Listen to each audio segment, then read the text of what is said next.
Kay birthday malagi ni Ate Kisi karong adlaw. Manghatag daw siya snack sa mga classmate niya. Ug bago daw niya i-blow ang candle, magwisa daw siya. Ug mauto ang mga classmate niya perting mga lipaya.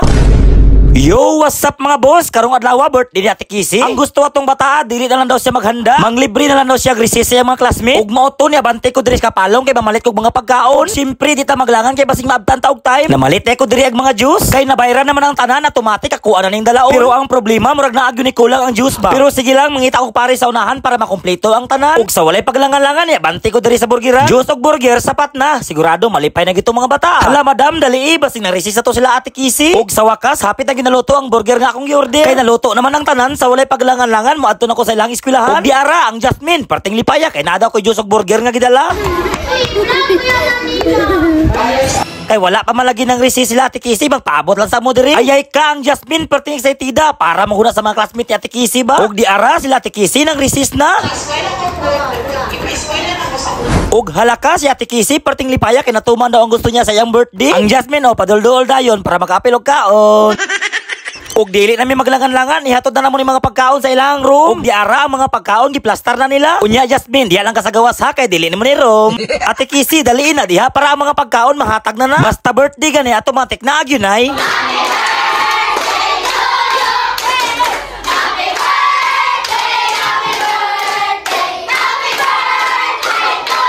Magamay ba o daghan ang pagkaon, ang importante ang birthdayhan malipayon.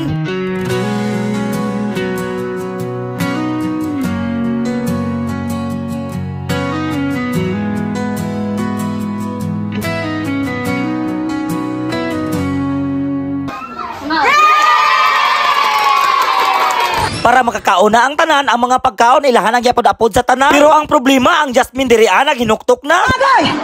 Ayaw ka bala ka Jasmine, kay unya palitan na ta ka. Thank you Lord for all you've done, for the battles you have won.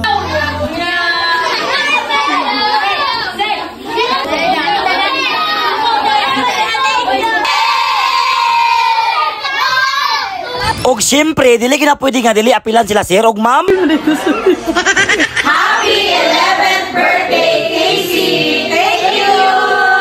Daghan po kayong salamat mga sir og ma'am. Kay kung wala mo, walay mga estudyante nga makahuman. May pag mag-practice na lang kag majority Jasmine, malingaw pa ka. Og ang imong ate, perting lipaya kay natuman ang gusto niya nga birthday karong adlaw. Okay.